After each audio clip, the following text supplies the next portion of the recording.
Welcome to part 66 of Come Follow Me. And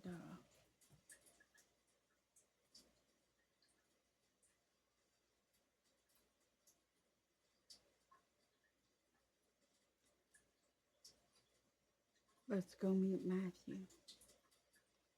This is January the 22nd, 2025 by man's calendar. And I had to take a moment there after that last part and go pray. These scriptures always get to me.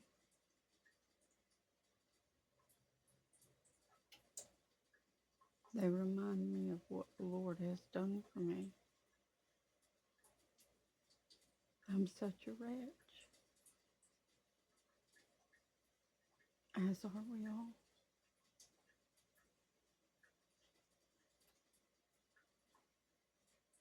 I'm such a wretch, and yet he died for me, and for you too.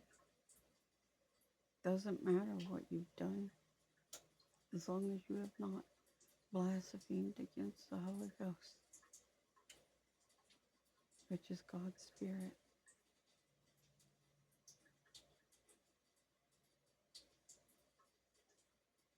There is forgiveness for everything.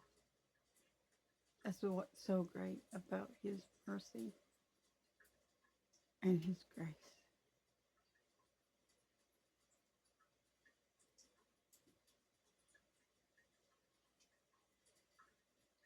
His forgiveness.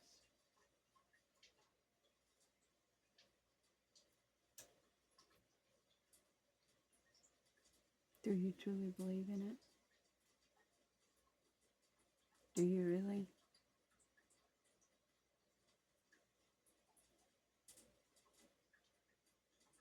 Because if you do, then what, you're a new creature in Christ. The old person is gone. They're dead. They don't exist anymore. They died. That means your appointment with death has been met.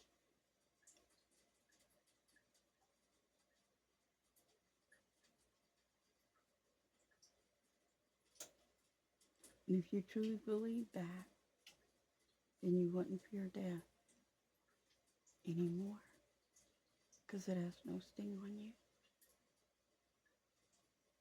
you.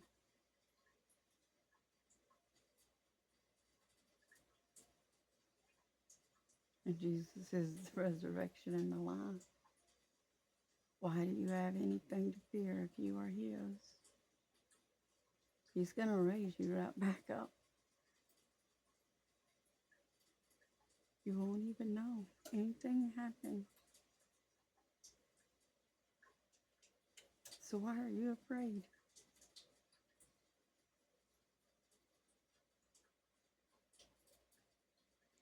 But anyways, let's get back into this Matthew 26. I'm going to recap verse 31. Then says Jesus to them, all you shall be offended because of me.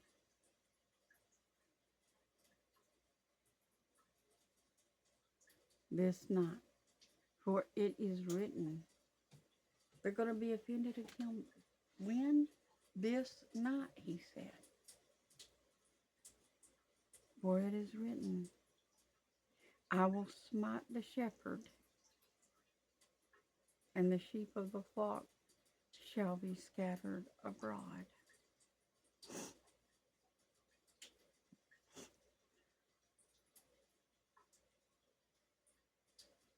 But after I am risen again,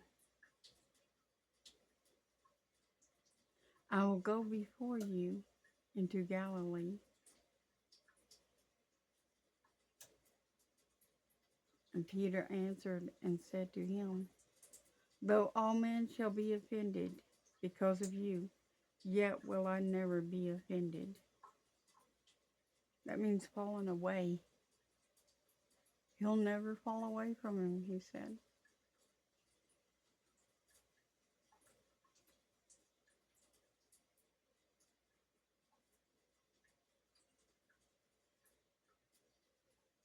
And Jesus said to him, Verily I say to you, that this night before the cock crows, you shall deny me thrice. So before the cock crows, when it's time for him to go to roost, Peter was going to deny him 3 times. Not just once, but 3 times. That's significant for a reason, don't you think? And yet Jesus gave him the keys to the kingdom. That's significant for a reason, don't you think? Peter said to him, Though I should die with you, yet will I not deny you. Likewise also said all the disciples.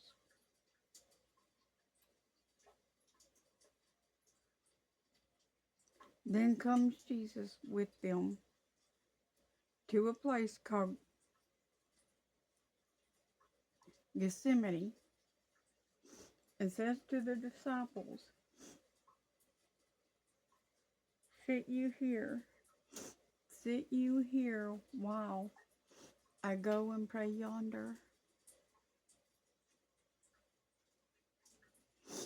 And he took with him Peter and the 2 sons of Zebedee, and began to be sorrowful and very heavy. Then says he to them, My soul is exceedingly sorrowful, even to death. Tarry you here and watch with me. Hear what he said to them? Watch with me. Watch with me. And he told us to watch too, right? We're just like the disciples, though, aren't we? We didn't watch. We slumbered.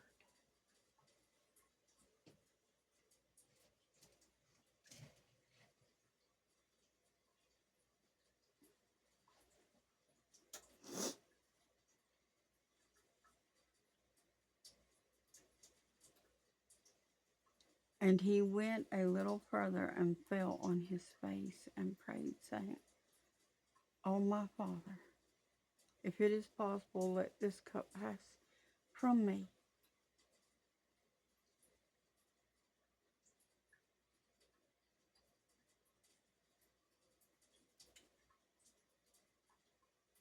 Nevertheless, not I. Nevertheless, not as I will, but as you will.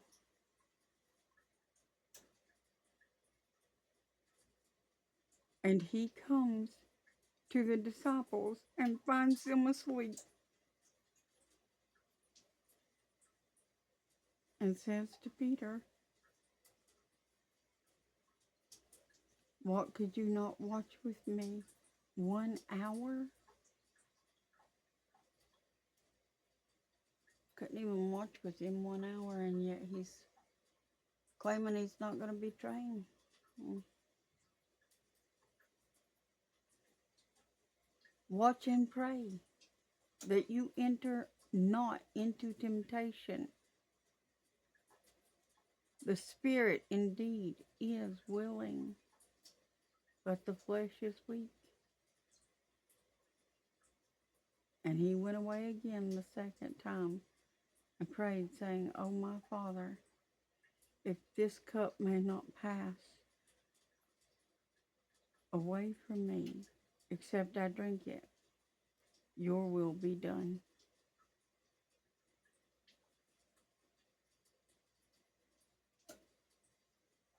And he came and found them asleep again,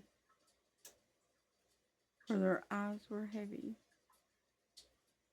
And he left them and went away again and prayed the third time, saying the same words. Peter's going to deny him 3 times.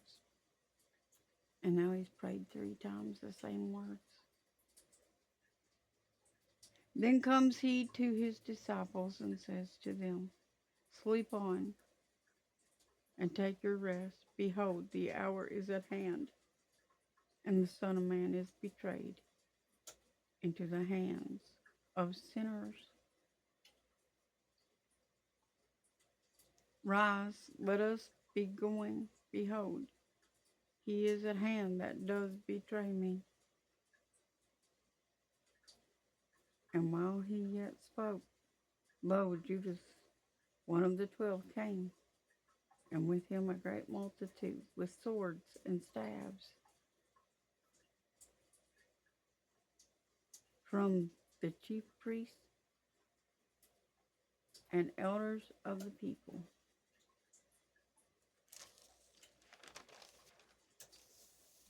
Now he that betrayed him gave them a sign, saying, whosoever I shall kiss, that same is he.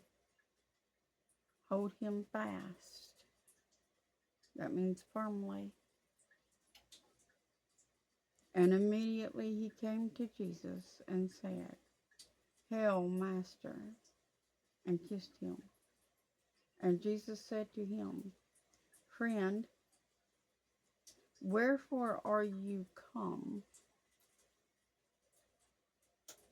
Meaning, why have you come?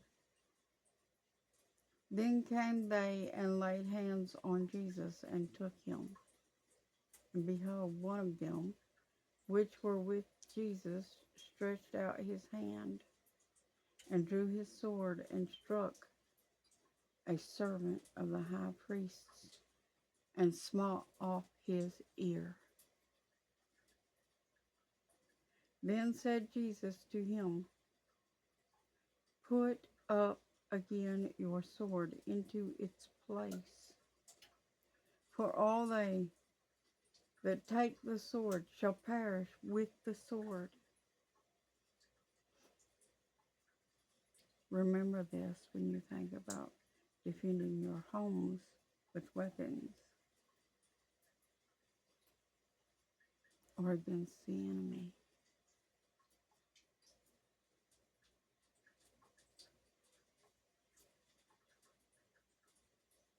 Thank you that I cannot pray to my Father, and he shall presently give me more than 12 legions of angels. That means 72,000 angels.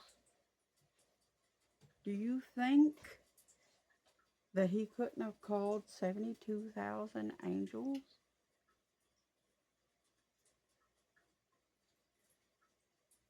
But how then shall the scriptures be fulfilled that thus it must be? There's a reference there to Daniel 7:13. In the same hour said Jesus to the multitude, Are you come out as against a thief with swords and staves for to take me? I sat daily with you teaching in the temple, and you laid no hold on me. But all this was done that the scriptures of the prophets might be fulfilled. Then all the disciples forsook him and fled. The day will come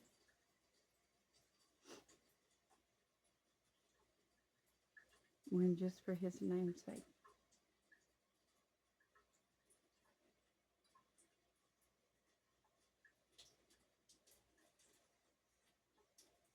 just for speaking his name and telling his truth,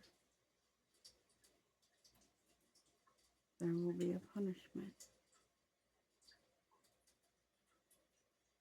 and many lives will be required. Are you ready for that day? Because it's nigh at hand.